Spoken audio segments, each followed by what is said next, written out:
It was colder yet in the morning when they rode out. There was no one in the streets, and there were no tracks in the new snow. At the edge of the town they saw where wolves had crossed the road. They rode out by a small river, skim ice, a frozen marsh where ducks walked up and back, muttering. That afternoon they traversed a lush valley where the dead winter grass reached to the horses' bellies. Empty fields where the crops had rotted, and orchards of apple and quince and pomegranate where the fruit had dried and fallen to the ground. They found deer yarded up in the meadows, and the tracks of cattle, and that night as they sat about their fire roasting the ribs and haunches of a young doe, they could hear the lowing of bulls in the dark. They rode north along the river trace. The woods were bare, and the leaves on the ground clutched little scales of ice, and the mottled and bony limbs of the cottonwoods were stark and heavy against the quilted desert sky. In the evening they passed through Tubac, abandoned, wheat dead in the winter fields, and grass growing in the street. There was a blind man on a stoop watching the plaza, and as they passed he raised his head to listen. They found the lost scouts hanging head downward from the limbs of a fire-blackened Palo Verde tree. They were skewered through the cords of their heels with sharpened shuttles of green wood, and they hung gray and naked above the dead ashes of the coals, where they'd been roasted until their heads had charred and the brains bubbled in the skulls and steam sang from their nose holes. Their tongues were drawn out and held with sharpened sticks thrust through them, and they had been docked of their ears, and their torsos were sliced open with flints until the entrails hung down on their chests. Some of the men pushed forward with their knives and cut the bodies down, and they left them there in the ashes. The two darker forms were the last of the Delawares, and the other two were the Vandeman Lander and a man from the east named Gilchrist.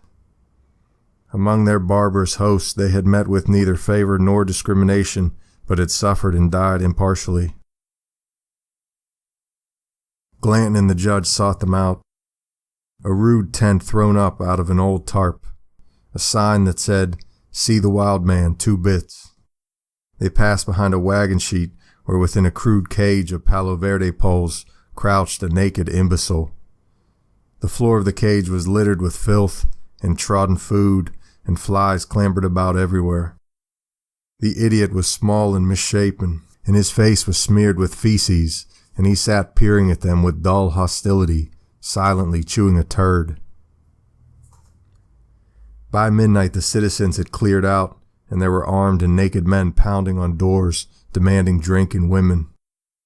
In the early morning hours, when the fires had burned to heaps of coals, and a few sparks scampered in the wind, down the clay streets feral dogs trotted around the cook fire, snatching out the blackened scraps of meat, and men lay huddled naked in the doorways, clutching their elbows and snoring in the cold. By noon they were abroad again, wandering red-eyed in the streets, fitted out for the most part in new shirts and breeches. They collected the remaining horses from the farrier, and he stood them to a drink.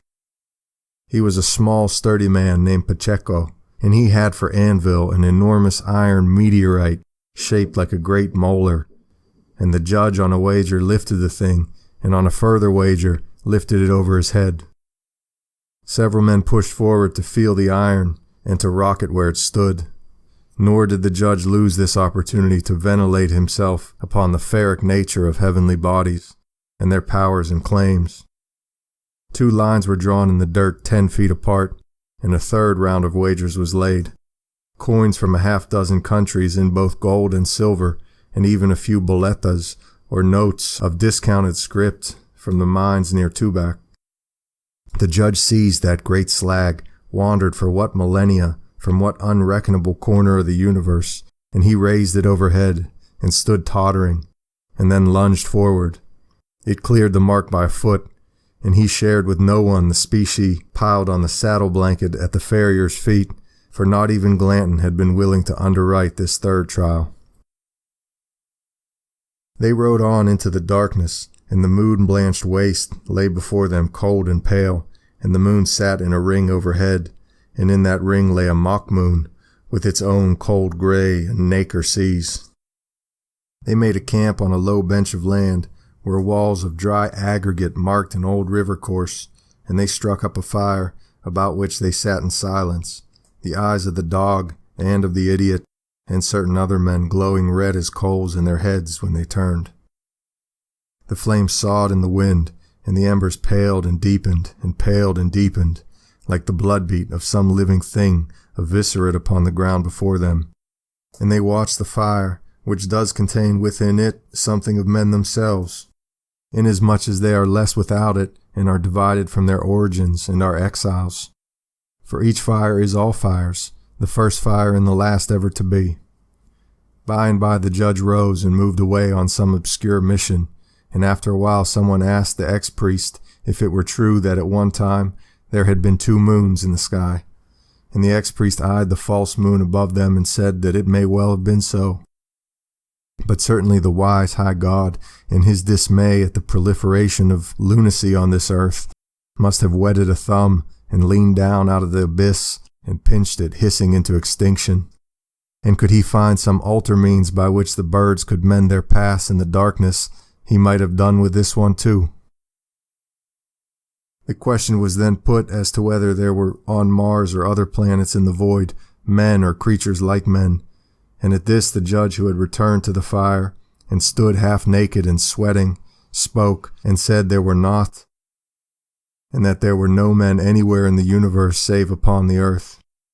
All listened as he spoke, those who had turned to watch him and those who would not. The truth about the world, he said, is that anything is possible. Had you not seen it all from birth and thereby bled it of its strangeness, it would appear to you for what it is, a hat trick in a medicine show, a fevered dream, a trance bepopulate with chimeras, having neither analog nor precedent, an itinerant carnival, a migratory tent show whose ultimate destination, after many a pitch in many a mudded field, is unspeakable and calamitous beyond reckoning.